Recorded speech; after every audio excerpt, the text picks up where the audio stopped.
Hello,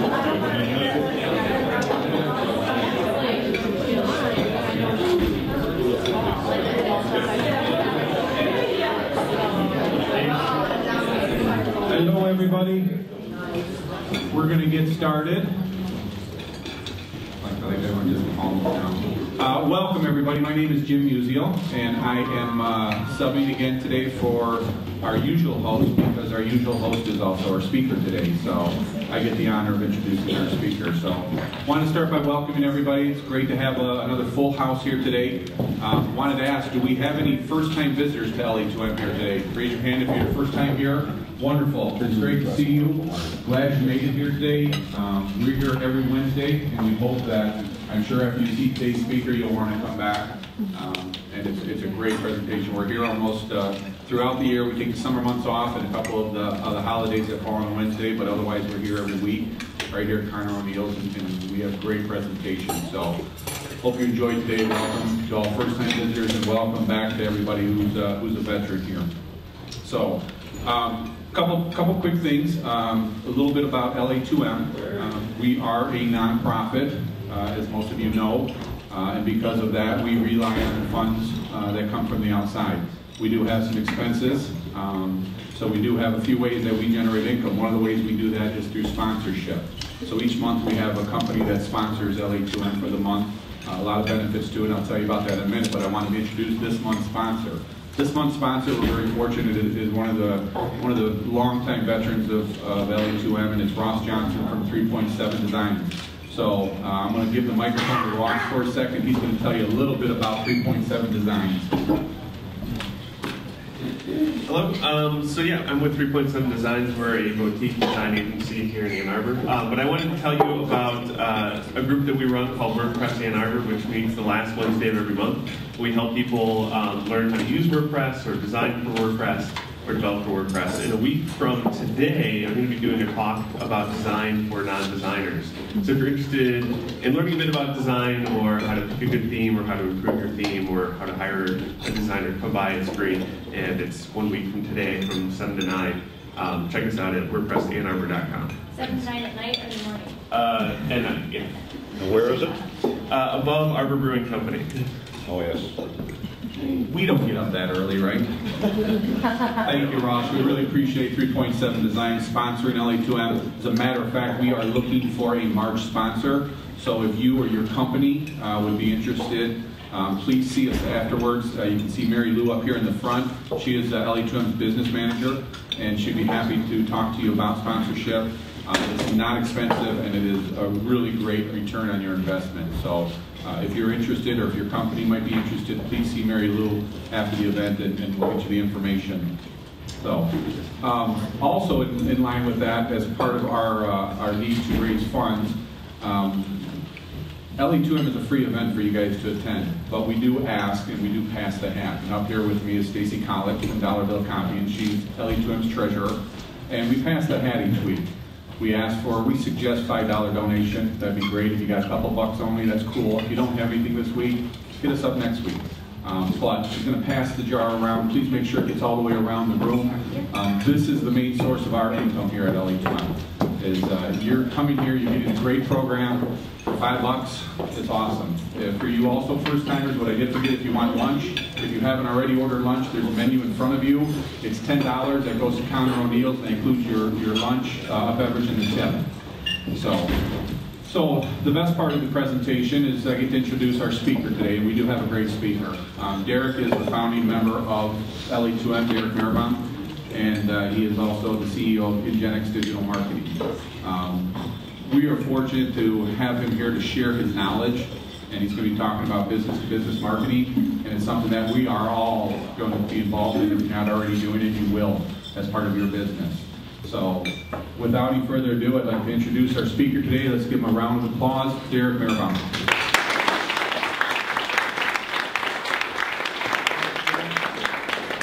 Thank you very much. Hello, everybody. Jimmy did a great job on the introductions. Thanks for doing that. He's a pro. He covered for me last week, too. So, good. So, thanks for being here.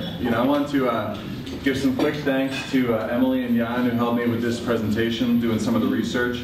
And and also Kelsey is another Ingenex digital marketing intern who's not here, who helped with some research, and so thanks to all of you guys. So I guess I'll talk. I don't need to do the intro. So business-to-business marketing, it's more social than ever. Let's see if we can talk about that. Oh, hold on. All right, the clicker's not working. There we go. All right, so I want to use the clicker. So first I want to say thanks for being a part of LA2M. You probably recognize some people up there. You recognize Ross? Ross is up there. Dee Davies up there. Lance Carlson. Lance wanted to make it today, but he couldn't be here. But this is, LA2M's been going on now for 8 years. So I wanted to just say thanks as kind of the speaker today for doing it. We started off in Eastern accents on Ashley, and we had a small table, and then we got a bigger table over at Pizza Pino. You can see Dave Cam and some of the people there, Jamie Cope. And then we ended up here at Conor O'Neill's in its current form. So LA2M's been going on for 6 years. So big thanks to all of you who contribute and show up every week, and we appreciate it. We couldn't do it without you. I also wanted to mention, join us on the new LA2M meetup. LA2M has a meetup.com site, and you can join, and then it'll just automatically go into your calendar. It's an easy way to kind of stay in touch. So please join us there. All right, so who am I, and why am I up here teaching you about B2B marketing? All right, well, I'll tell you. So my name's Derek. I teach social media marketing at MSU. Some of you may know this. I teach a class called the New Media Driver's License. I help out with a cool event called TEDx Detroit. How many of you have been there? Great event, great event. And I run an awesome digital agency called Ingenex. There's some of our people.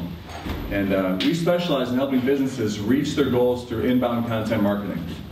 So that's why I get to teach you today, which I'm really honored. I think we do have good speakers up here. That's one of the reasons people show up is because they learn something. So I really do hope you learned something today. So I wanted to define business to business first, because I think it seems kind of an ambiguous concept, but really business to business, or B2B, refers to business that is conducted between two companies rather than between a business or a company and an individual. So it's a slight difference. What is B2B marketing? It's the act of one company, one business interacting with another business with the goal of building a relationship that leads to a sale. So this is an important distinction. In my day-to-day world running an agency, some of our clients are business to consumer, some are business to business. But the thing to remember is that it's all about people. Okay, so even when you're business marketing to another business, you have to remember that it's the people on the other end who are going to make the decisions.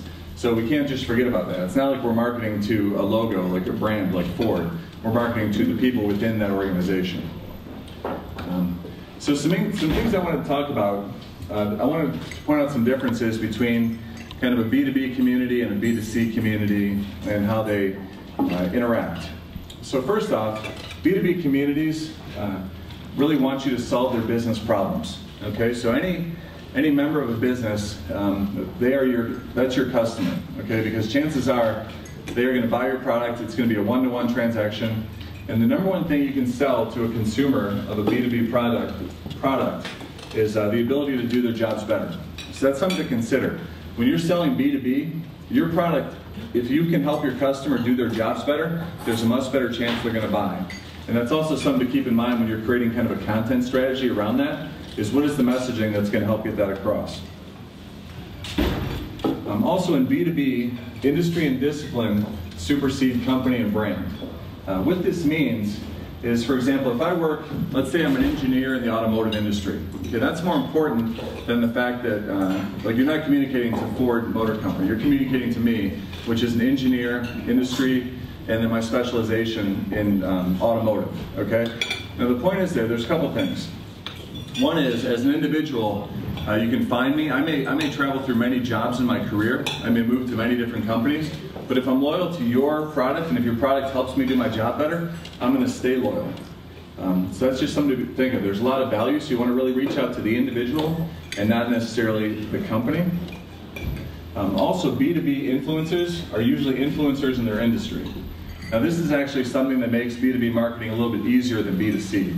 Because I can research an industry, say plastics for example, I can find out who the leaders are, I can use some basic social media tools. So as an agency, we use tools like Brand Watch, which allows us to kind of track who are the influencers in that industry. We can easily define who they are. We can also do some searches on LinkedIn to define who the leaders in that industry are. And then we can reach out to them. Now these leaders in the industry, part of their job is to be kind of the experts on other companies within the industry, on trends, on suppliers. So when I'm thinking of a B2B transaction, if I want that person to help me out, if I can find a way to kind of further their expertise, put them on a nice platform where they get to speak and have them be an evangelist, that's a really good way to kind of build some loyalty and some connection with those influencers. So it's much easier in many ways to find influencers in B2B than it would to say find who's the biggest influencer of cookies or something like that, right? It's consumer products are so much more diverse and spread as opposed to these industries that I can target. So B2B communities are also kind of polite online, right? We're not talking about Yelp where you're writing about the bad experience you had at a restaurant. In a B2B community, people are going to stay in the industry. They don't want to make necessarily bad comments, so they're not going to flame you or say anything too negative, which is good because it helps you don't have to worry so much about a social media crisis. But it also, just because they're not saying anything doesn't mean they're not happy. So we really need to work to maintain relationships in a B2B situation, because they may not tell us that their steak was undercooked, but if it is, they're not going to do business with us. So it's just as important, it's just a little different dynamic than a B2C. And then B2B marketing can't be all fun and games. All right, so when we do marketing, it's fun to have cat pictures and they're cute and all that, but really, B2B customers don't want to be marketed to like that, because they are at work, they're trying to do their job better. They're really focused. I mean, they're laser-like focused on what's important to them. What are the problems they're dealing with today? So my job as a B2B marketing professional would be to be relevant to them. You know, and I don't need to be boring. You know, business-to-business communications is not supposed to be boring, because that doesn't work. You have to be creative, but you also have to be very relevant. You have to solve their problem, and then remember, like we talked about earlier, if you can help them do their job better, that's the key. So we're not going to show you too many pictures of cats, but we are going to help you understand what we do. Here's a quote to show you. This is an interesting quote. B2B buyer behavior has been changing dramatically over the last few years. As buyers become more sophisticated, find new ways to gather information online and via social media. 90% of business buyers say that when they're ready to buy, they'll find you. Now, how many of you have experience with this in your day-to-day lives? This is very true. So when people call me and they solicit me over the phone, I tell them I'm not interested, even if their product could be relevant to me, because really I'm not interested, which means I'm focused on what I'm doing right now. But, you know, and I'm a savvy consumer, but regular people are becoming more savvy too. Business consumers, members of corporations are becoming more savvy. It says right there, there's new ways to gather information, which even, you know, part of the older, you know, the 40s, 50s, and 60s are learning how to do this online, and then they're also all using social media. So, as an empowered consumer today, when I'm ready to buy, I'll call you. Okay, so that's a big difference. And what does that mean for businesses? It means that you need to be able to be found, and when they find you, you better have a compelling story and an offer there to kind of bring them in, okay? Because that's when I'm ready to buy. So this is a switch. You know, the old way was, you know, hey, can you help me today? Can you help me today? But these days, we really want to kind of cast a wide net with good information, and then let people come to us. So, and there's some ways we're going to show you how we do that. So some of the top 5 trends, and I apologize, there's a lot on this slide. I'll read these real quick. Content marketing is going mainstream and it's becoming more sophisticated. Telemarketers generate more leads and enable thought leadership. Okay, content marketing to enable thought leadership. The popularity of white papers as a content marketing format is declining relative to interactive, easily digestible formats like video, okay? So white papers are great, but video is becoming even more popular. This is a trend that's going on, areas like YouTube, because it's easier to watch and people are getting used to watching videos. More than 82% of B2B marketers are increasing their content production over the next 12 months. All right, so if you're to B2B, you need to think about this. We produce content to position our corporation as the leader and expert in what we do. That's part of our job. And 82% are increasing that level. Okay, so be aware of that. How do you do that? And then YouTube is gaining popularity as a social platform, while Facebook is losing ground. Predominantly because, well, not everyone's on Facebook, but also Facebook is forcing you to pay to really see the content. YouTube is the kind of thing where you can publish there pretty much for free, and then you can share that content everywhere. You can share it across social networks, you can share it on your blog. So YouTube is really gaining popularity as an easy medium. Facebook is still very popular, but losing a little bit of ground. And then marketing automation is on the rise. So 61% of marketers use automation platforms, which is up from 43% last year. Marketing automation means a system to, to really kind of automate the process. Follow up with people via email, give them content that's relevant to them. Tools like, for example, at my agency we use HubSpot. So what does this mean for your B2B marketing? How can you reach your goals and grow your business? So I think you do that through inbound content marketing. So let me explain a little bit. So what is inbound marketing? I talk about this because I think it's so important, and it really is relevant to what we're doing here. So outbound, just some of the old ways, buying email lists, television and radio ads, direct mail, brochures, email blasts, just scattered email blasts, posters. It's a disruptive model that it's really pushing out at people, and it's saying why we're great. Okay, this is the old way. The new way, inbound, we feel is a better way, where you're really segmenting your emails and personalizing it with offers that are relevant to individuals. You're blogging, so that's a way to really publish expert content about your business and your industry that will be found. Blogging works very well with Google and the search engines, which is one of the reasons we encourage people to do it. Distributing content across social media, content seeding. Again, finding out what are the communities around your business, and then making sure that you're joining that conversation with articles that show your expertise. Lead nurturing, so getting a lead in and then nurturing them through the process of making the decision. And really then conversion tracking and measuring the whole process. This is one of the big benefits of inbound and digital. We track the whole process, and it's always on. So people are coming to us, and we're telling them how great they are. So it's a really nice exchange of information.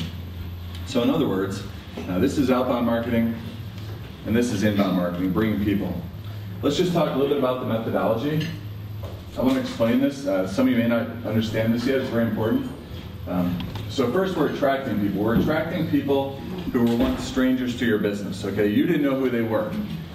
We attract them by writing great blog posts that they're going to find via search engines or social media, by optimizing our websites for keywords that they're looking for, and then obviously by social media. Once we attract them and they become visitors, then we try and convert them into leads. Okay, the way we convert them into leads is by creating landing pages. All right, when we drive traffic to our website, we drive it to a landing page, which has good information that they want, and then there's one action that we want them to do. Usually to fill out a form, give us some information in exchange for what we're giving them. This is a free exchange of information. You give me your email, I'm going to give you this document, post, video, white paper, whatever that you want. Once they do that, then they become a lead. Okay, then we work to close them. All right, this is kind of the lead nurturing process. So we have processes where we're kind of emailing them as we go, maybe an email a week with some new piece of content, something interesting, and we kind of bring them along to help show our expertise and give them more information to help make their decision. And then once they become a customer, then we focus on delighting them. This is the job of ongoing great content, great interaction, great engagement between a business and the individual, which then keeps them coming back. And eventually they become promoters, and then the whole process starts over again. Does that make sense? Yeah? I feel like I'm giving you like a lot of information. But we will have time for questions, I hope. So why is inbound so effective? Well, it delivers 54% more leads than outbound marketing. If you have a campaign with 4 or more channels, so if you're using like social, email, blog, website, paid, you're going to have a 300% higher response rate than companies that are only using 1 or 2 channels. So it pays to be diverse in your approach. Why is personalized email so effective? Well, lead nurturing emails get 4 to 10 times higher response rate than broadcast emails. Okay? And then relevant emails drive 18 times more revenue than broadcast email. So if you can take the time to segment and to communicate with specific emails that are really relevant, your results will go through the roof. Why is blogging so effective? Companies that blog generate 200% more traffic from their email than those who don't. And businesses that blog see monthly leads rise by 126%. You know, if you think about blogging, if you think about your website, you know, you look at your website, you look at your analytics, and you say, okay, I have X amount of visitors per month. How do I influence that, right? Anybody know how you influence that? Any ideas? Someone throw something out there. Ross? Content. Yes, yes. I mean, really, the blog is the best way to influence it. Now, you could do paid media, right? So you could buy paid traffic to drive to your website. That gets really expensive. And it's also not quite as long-term beneficial. If you have a blog, if you're creating great content, your website will be found. It's really the only way to go from, say, a traffic that's around 1,000 to a traffic that's around 3,000 or 5,000. The reason you want to do that is because the more traffic you get, the more leads you're going to get. The more potential customers you're going to see. So this is why businesses are blogging today. Why is social media so effective? So 92% of consumers trust friends and recommendations more than advertising. All right, this is just the way of the future. It's happening right now. And then social media has a 100% higher lead to close rate than outbound marketing. So people think, well, why is social media important? We use social media to drive traffic and drive leads. People find you on social media. They find you on Twitter, they find you on Facebook, Pinterest. You know, we usually pick different social medias that relate to the brands, and then we drive traffic back. And that's usually relevant traffic. Much higher close rate than traditional outbound, than like a print ad, for example. So why are landing pages so effective? Companies with 30 or more landing pages generate 7 times more leads than those with less than 10. Now that could just seem like logical, but the point is, if you put effort into it, you can really generate leads. Companies want to generate leads, this is how you do it. And the businesses that went from 10 to 15 landing pages, just that small change, saw a 55% increase in leads. And why is search so important? You know, we talk about a lot search engine optimization. It's very, very important to be found. When I'm ready to buy, I'm going to come find you. Okay, that's the new mentality. So search engine is important because 70% of the links consumers click on are organic and not paid. People prefer the organic results to the paid results. So that's natural search engine optimization. And then 75% of consumers never scroll past page 1. So you really need to be at the top and found for what you're doing. Derek? Yes? Is that B2C then, or is that also apply B2B? This applies to both for sure. Yeah, it's people. Because if I'm a B2B and I'm searching for, say, a software product that's going to help me do my job better at my corporation, same thing. Same results. All right, so how does inbound marketing actually work? We're not going to go into huge detail on this, but we start out with strategy. First is research. So interviewing and understanding the corporation, the team, what are they trying to accomplish? What are their issues, problems that they're struggling with? What are their consumers telling them? Digital marketing review is really looking at, it's important to look at your own company. If you're the business that's trying to do this, it's important to look at all your properties. What are you doing, what's working, what's not working, and really scope that out. And then it's important to go look at all your competition. And we also like to look at maybe 1 or 2 other best-in-class industry people to really get some good ideas. You know, I've always said, imitate before you innovate. If somebody's doing something great, you can learn from that and you can implement that at your own business. And then persona development. This is very important. You know, we encourage businesses, and this works for B2B or B2C, to define their ultimate customer and really paint a picture of them through words. What's going to motivate them? What problems are they dealing with? What are the stresses in their life? What are they looking for? And then once we create those and kind of vet them through the marketing department, then we can actually communicate directly to that persona as opposed to just guessing and saying we're going after engineers. And then we create, so we create a digital ecosystem, which is kind of an ecosystem that shows exactly where that brand is, what each platform they're going to use and what is the purpose of that platform, how they're going to use it. We develop strategic goals. What am I trying to accomplish, all right? Whether I'm trying to raise revenue, get X amount of leads, whatever that is, we define it. We create a content strategy, which is the tone of your content, the frequency of your content, the structure of your content, what's going to be included, and we have to map that out. Again, if you're kind of methodical about this, you'll have much better results. If you create a nice content strategy and calendar, you're much more likely to stick to it. And then obviously a paid strategy, how are we going to get paid traffic, and a measurement plan. How are we going to measure success? How are we going to know that our money spent is worthwhile? And then we go into the management. So once we launch it, it's implementation. Setting up the blog, creating offers that people are going to be interested in. Again, creating that content calendar and updating it. Writing targeted emails. Landing pages that we talked about. Workflows allow us to kind of define the workflow for a prospect, how we move them from prospect and nurture them along to a customer. And then paid media integration. And then ongoing is just creating blog posts. The process is, we like to create really good blog posts, then we disseminate them across all social media. So that's where social media comes into play. We also will send out personalized emails. And the goal of an email in B2B marketing is to kind of entice and write something that's enticing to people, but then we like to drive traffic over to our website. So we don't want that whole customer interaction to happen in the email. Because if it does, then all we know is that the customer went to the email. We don't necessarily know if they read it or did anything. So we like to kind of tease them in the email, drive them to our website, which then shows that they took the action to click in, which shows that they're much more interested, and then we can see what they're doing on our website. We also usually send them to a landing page or a blog post where we can gather more information about them. Yes, and then lead scoring, which is basically looking at your leads and saying, what's it worth? Is it a good lead or a bad lead? And then constantly refining and analytics measurement. What's working, what isn't, always testing new landing pages, always testing new ads, testing new blog posts.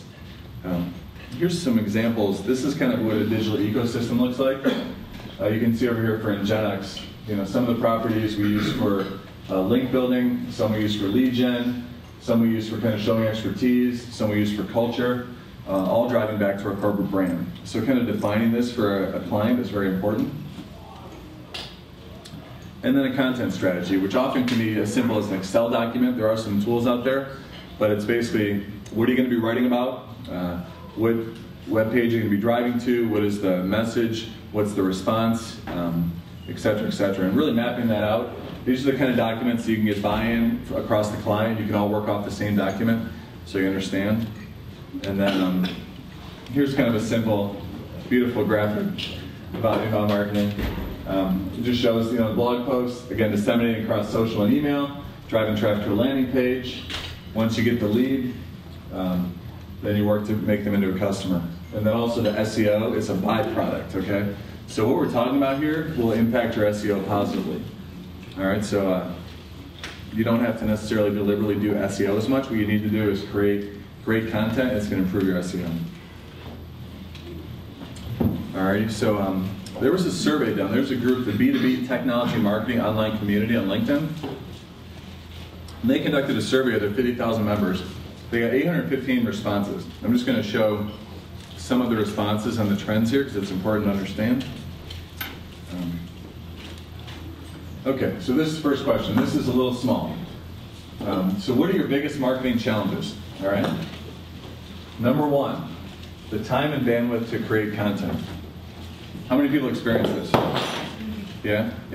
We experience it all the time. I mean, our clients struggle to create content. Because you know what? They're great engineers. They're great at building this perfect software. But nobody has time to create the content. So that's the number one thing they struggle with. Again, producing truly engaging content, producing enough content variety, the talent to produce the content. You can see the theme here. You can see the theme here. Getting it delivered. So these people are struggling with the ability to produce content. And that's one of the reasons, just to throw out a helpful hint here, some of the tips we do when we're working with corporations, we know they're the experts, okay? So we will often interview them. We'll interview them and then we'll transcribe the interview and turn that into content pieces. Because often directly from our client's mouth is a really good way to gather that content. Also video. We talked about YouTube gaining popularity. You can take a little flip camera or your iPhone, you can record this subject matter experts and you can make YouTube videos. Create concepts, create themes. That's kind of some easier ways to create content. So you can see the problems. The trick is to get creative.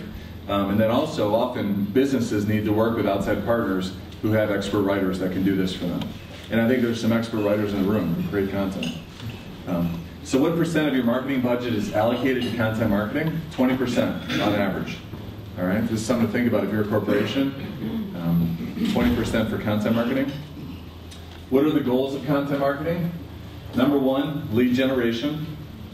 Number 2, thought leadership or market education. Number 3, customer acquisition. And then it goes into brand awareness, nurturing, etc. But lead gen is the number 1 reason people are doing this. How many of you have businesses that rely on leads to drive sales? Some of you? Okay, I think some of you do. I mean, obviously in the communications industry, like, I run a digital agency, Ross runs a, web design. We need leads. But there's a lot of companies out there that need leads. We need traffic, we need leads, good leads. What are the most important elements of effective content? This is something that's good. Audience relevance is number 1. Okay, content is relevant to your audience. Remember we talked about in B2B, your job is to make their job easier, to make their lives easier. Make that content relevant. And then engaging and compelling storytelling triggers a response or action. Call to action is very important in every piece of content.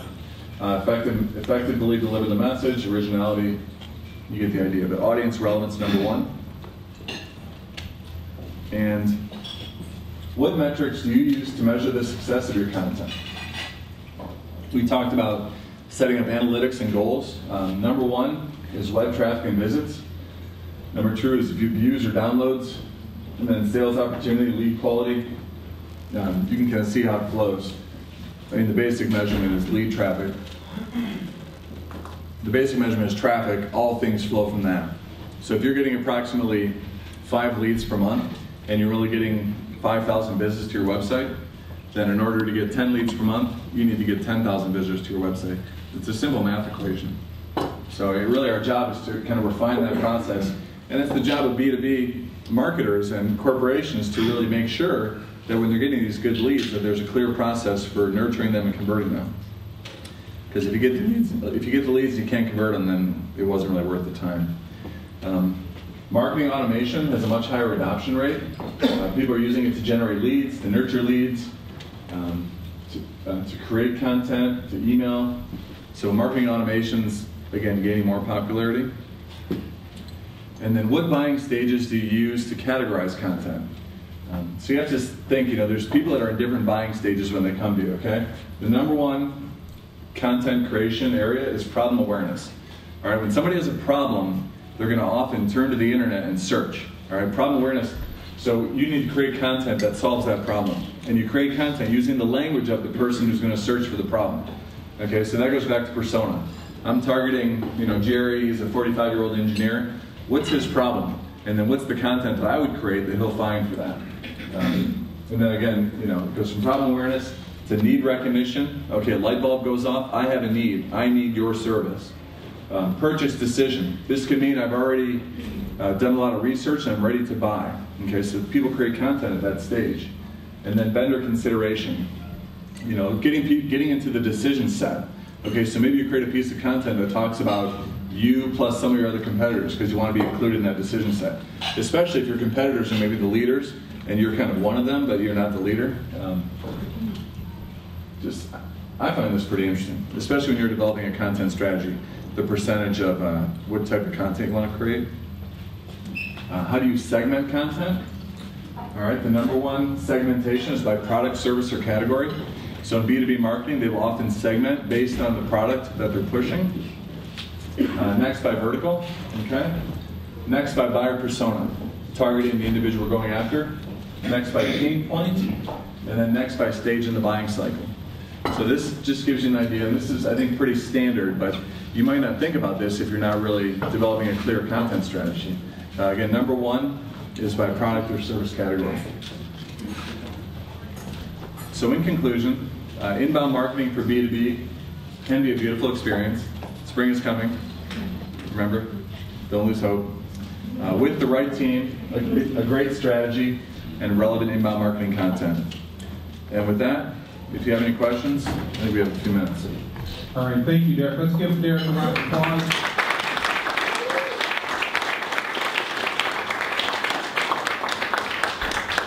I think Derek is giving away a grand prize, like a flat screen TV to the first question. Just kidding, he's not. I'm probably a little, I'm sorry, I'm probably a little behind the curve on some of this, but automated marketing and automated email sounds like spam to me. All right, can you just differentiate between the two? Sure. Thanks. Sure. So automated email sounds like spam. Yes, it does, doesn't it? I mean, so we use, for automated email, we use HubSpot as an email marketing tool.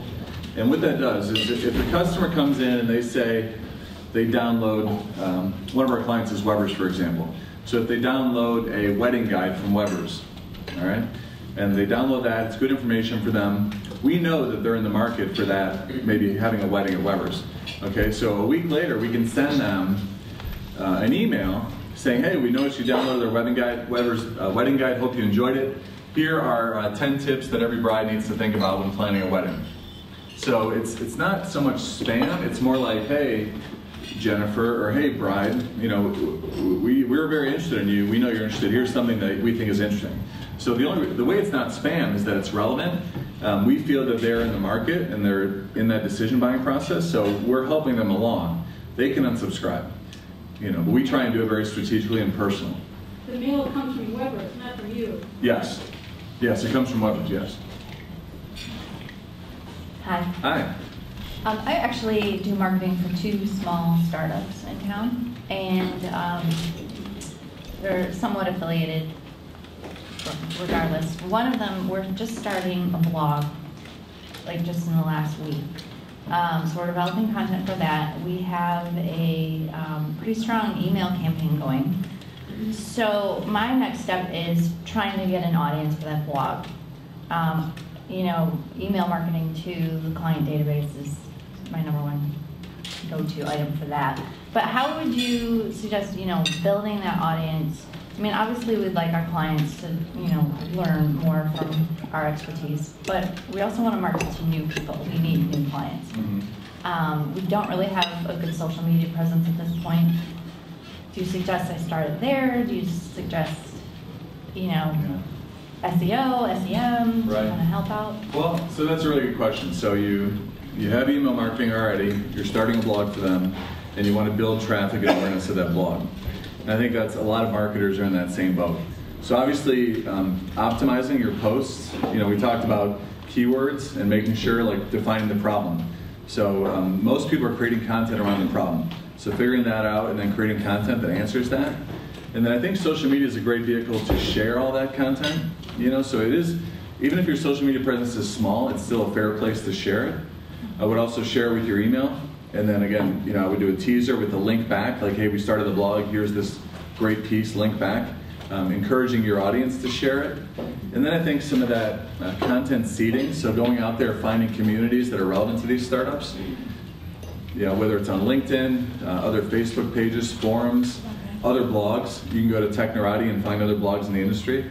And then I think it's fair for you as the marketer to say, you know, hey, you know, you read a post, you can comment on it, you can say how you enjoyed the post, you can give your feedback on the post, and then you can also say, here's a similar take I had, or here's my take on this issue, and then you can link to your post. And that's a good way for kind of to go to popular blogs, engage the conversation, and then maybe bring some people back to you. Okay.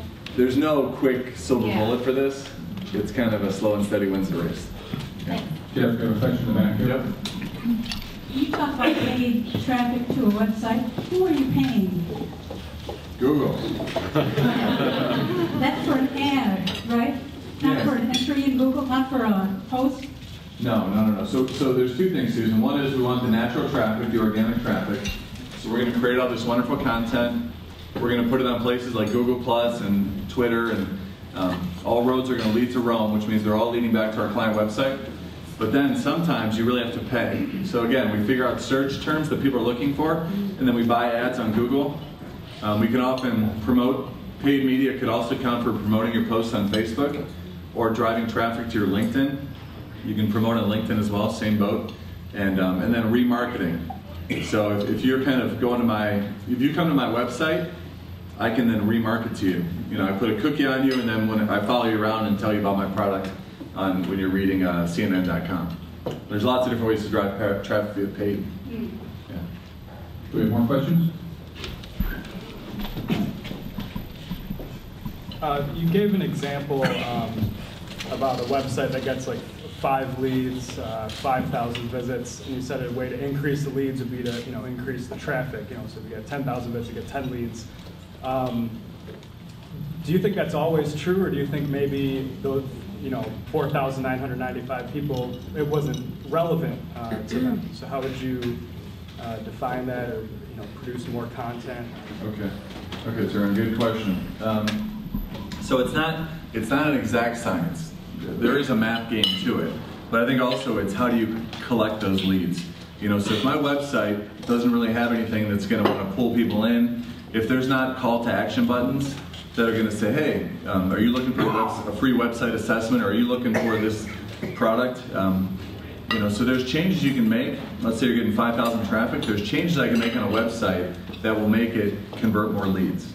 Okay, so that's part of it. Call to action, clear landing pages, the ability to submit a form. But then the other part is the traffic, because you can only tweak a website so much. If no one's coming there, it doesn't matter. And then we have to drive that traffic. And that's where the blogging comes in, and that's where it's the clear metrics. If you want to double your traffic, you need to create 5 or 6 blog posts a week. That's a lot. And you need to disseminate them, and you need to really kind of beat the drum and try and get traffic. It's not a passive process. So, I think there's 2 elements. One is optimizing your website so it converts better leads, and then one is driving people to it. Derek, I have a question for you. Something maybe clarifying in an earlier slide where you talked about sites that have 30 landing pages or more and the amount of traffic they get. To me, and maybe to some other people, a landing page is 1 page. Yeah. So why would you have multiple landing pages? Don't you want to be very direct in where giving clear direction of where you want someone to go? And wouldn't multiple landing pages confuse people? What a good question. You're good. I get the TV. Yeah, that's good. You on the TV. But yes, that's a great question. So, we have one homepage URL, mybusiness.com. Landing pages, the reason that they're different is because a landing page has one purpose and one message. So, we create landing pages based on different personas, different problems that are trying to be solved, different buyer needs, different stages in the buying process, and you can't necessarily see them all. So you're not going to be able to click to them all from our website. They're unique URLs that can be shared from an email or from a social media post or a blog that is only relevant to the person we're trying to catch. Would that go in line with like the Weber's wedding guide? Yes. Yes. So all those. If you're a bride, you're surfing around the Weber's page for weddings. You can find some of them, but some of them you can't. But then we can offer it to you via email later down the road. So the landing page is part of the reason that stat is important, where it says 30 or more landing pages will generate many more leads. I think in many ways people get trained to come there. More people see it as a community, more people see it as a leader and an expert, and as a natural result, they come and they want to get in on the deal. I think that's part of the metric. So the landing page isn't necessarily the site where I'm going to go there. There's going to be 30 different pages I can go to. The landing site could also be what you're sending in inbound marketing. Yeah, it's one specific page. The only way you'd find it is if I give it to you. And when you get there, you're going to give me your information. Any other questions for Derek? All right, well, let's give Derek another round of applause. It's great.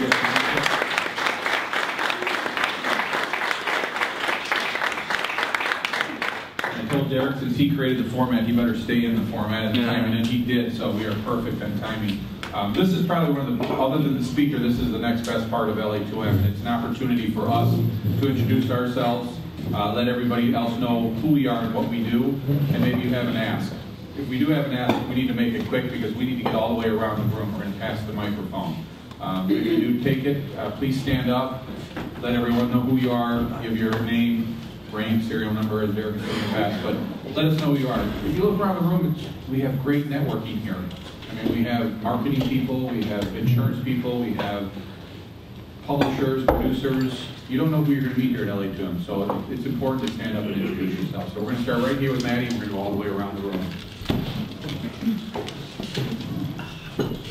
Hello, my name is Mitty Matthews, and I do visuals for web pages primarily, photographs. I do 3D photographs, of products. I do virtual tours, very much technical photography for web, so I'm a B2B company.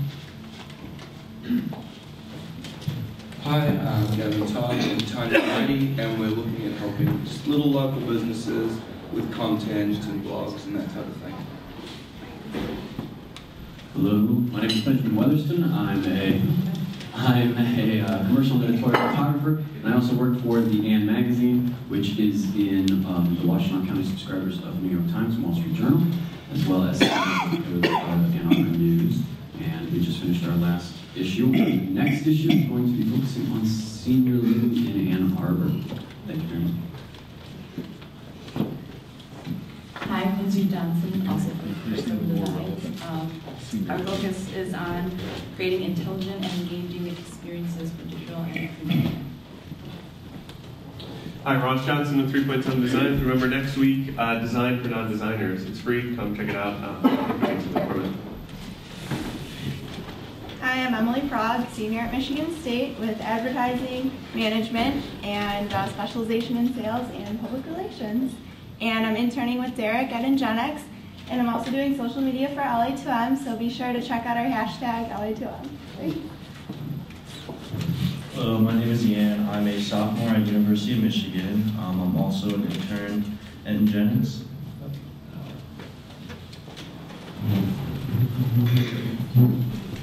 Hello, my name is Christopher Wilginen. I work for a local venture capital firm, Renaissance Venture Capital, in a business development role, working to link up our portfolio companies with our investors. So pretty plugged into the entrepreneurship community here in Ann Arbor and across the state.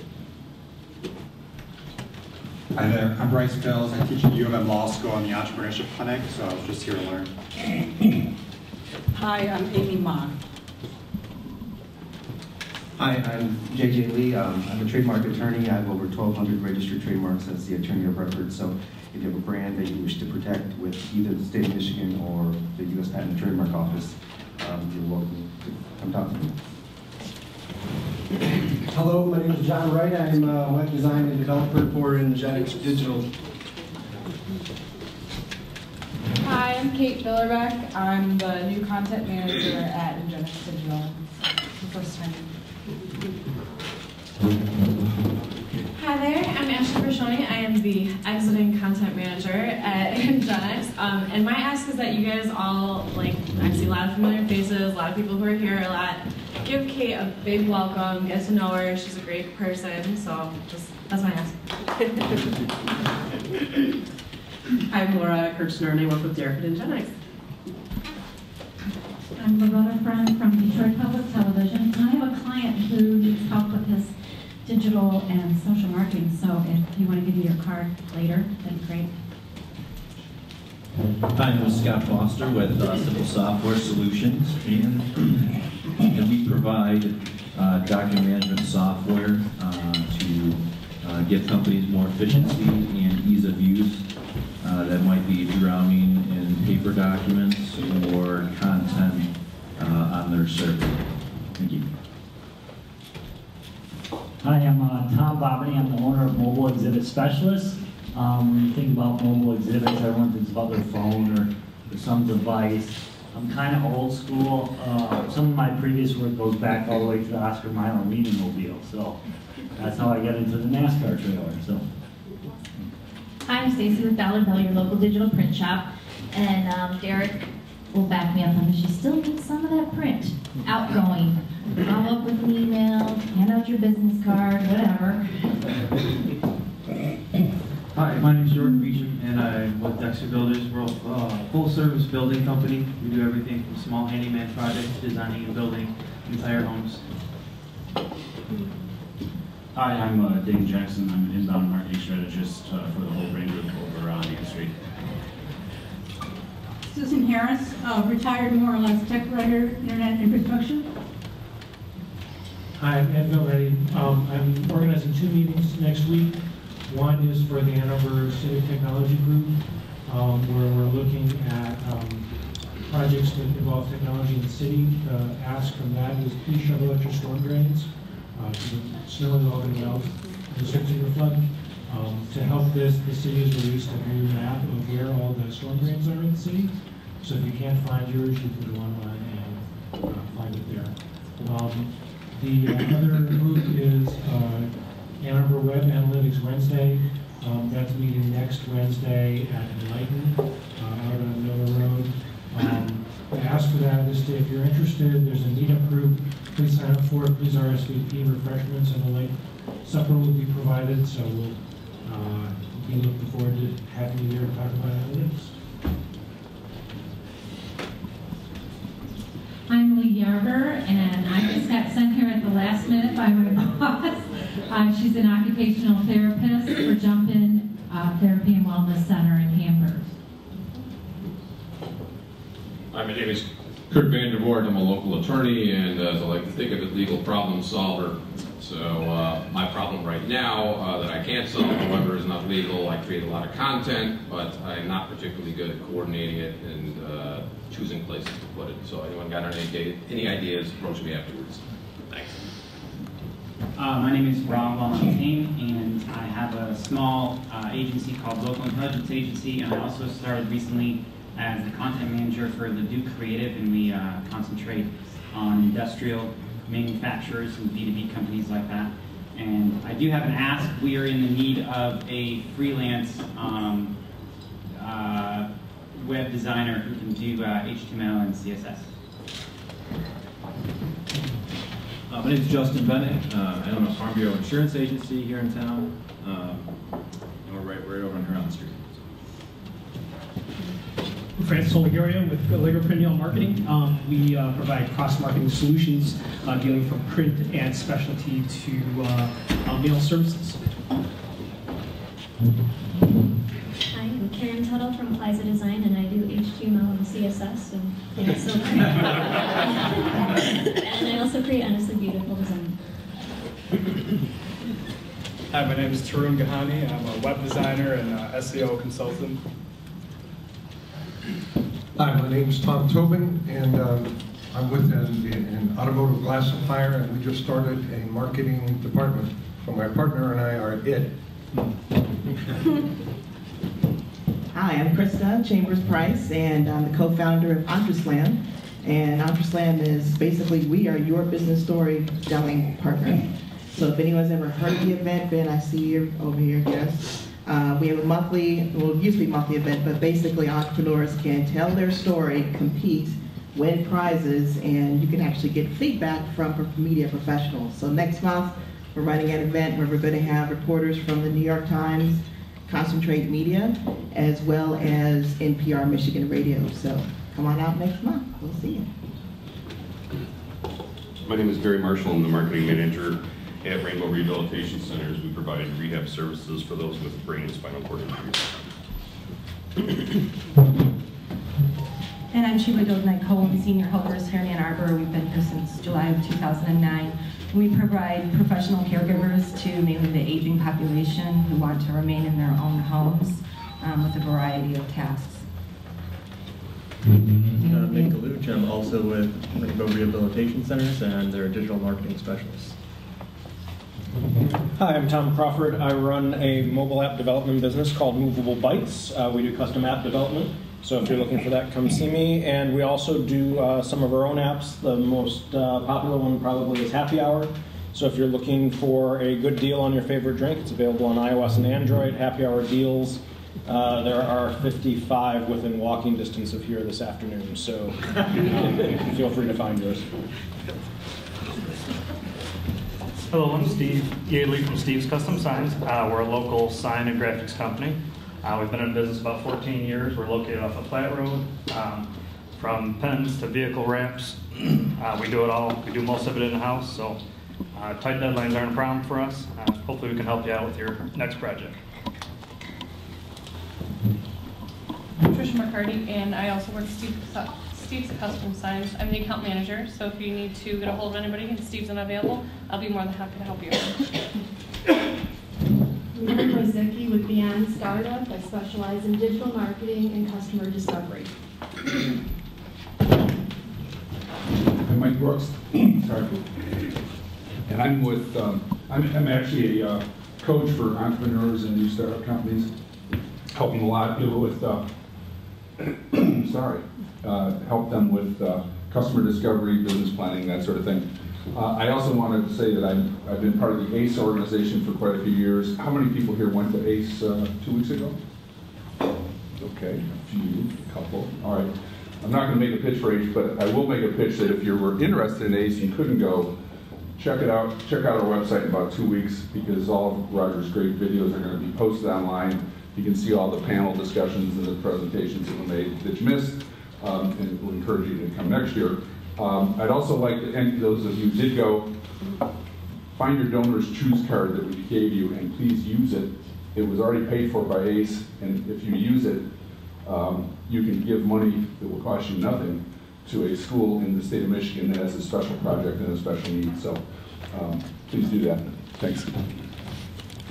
Yeah, I'm Roger Rayle. I'm a venture catalyst. I help with a lot of the different networking groups doing a lot of live streaming, recording a video, and I coordinated all the video for ACE. And I might have told Mike that all the videos will be up and ready at the end of the month. And I should have said all the videos will be up and ready at the end of a month. No, I actually might make this deadline. But I need some, my ask is I need somebody to cover for me in a couple weeks here. If you can't do the live streaming, at least record the video so I can put it up later, because I won't be here on March 5th. And if anybody's going to D New Tech, I have the same problem that same night. So see me afterward.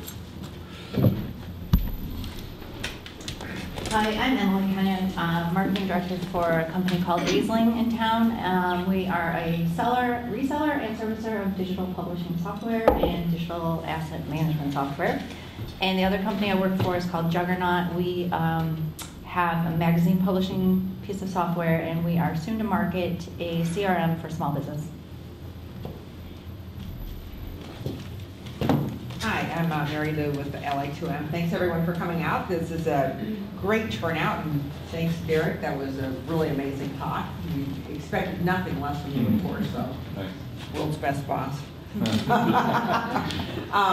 And if you want any information about the sponsorships or have any questions about the organization, if you want to recommend a speaker, I would be the person to talk to along those lines.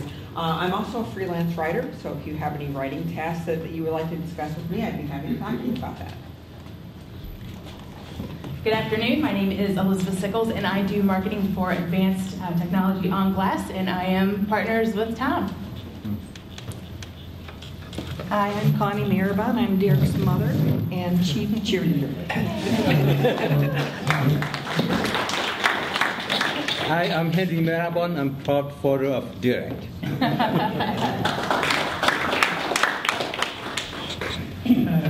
Carter Sherlin from Print Studios. I'm a commercial editorial and portrait photographer.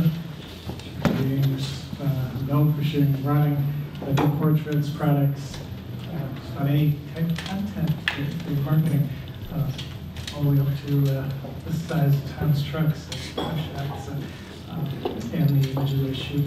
These videos go up on the group's Facebook page. Right, and again, my name is Jimmy Izio. I have a digital company called 5522 Tech, and I specialize in consulting on web and mobile development. So, a couple things. Next week, we have another great speaker, and I pulled that up on the LA2M to Go app. So if you have iOS, you can download the app, and it'll tell you from week to week who's going to be here. So next week, we have Paul Schutt, who is from Issue Media Group, and he's going to be speaking on local media's role in shaping what's next for cities. Really long article. If you look on the bio on the site, it looks fascinating to find out what's going on in cities all across the United States and Canada, and how the media's role plays into it. So I hope to see you all again next week.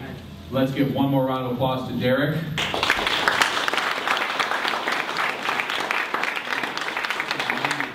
You have to understand that Derek charges hundreds if not thousands of dollars for his time to speak to people, and we get to see him for free today. So we also want to thank his parents for making him and being here. So